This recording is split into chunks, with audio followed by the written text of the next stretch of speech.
अस्सलामु अलैकुम क्रिकेट शौकीन and welcome to my channel. Bharat से इबरतनाक शिकस्त के बाद पाकिस्तान क्रिकेट टीम में हांगकांग के ख़िलाफ़ बड़ी तब्दीलियाँ। जी ख़वातीन हज़रात, ख़तरनाक प्लेइंग 11 का भी ऐलान हो चुका है।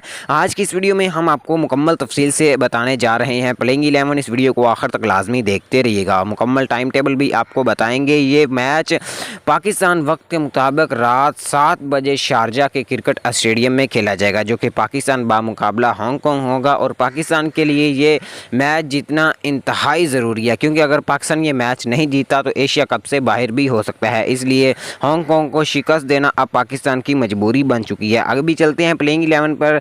नंबर 1 पे बाबर आजम, मोहम्मद रिजवान, फ़खर जमान, हैदर अली, खुशदिल शाह, आसफ अली, शद्दाब खान, हारिस रऊफ, नसीम शाह, मोहम्मद हसन अली, मोहम्मद नवाज़। नसीम शाह की जगह मोहम्मद आमिर को लाने के तकरीबन 50% चांस बन चुके हैं, चूँकि नसीम शाह जो हैं वो काफ़ी ज़्यादा इंजर्ड हो चुके हैं।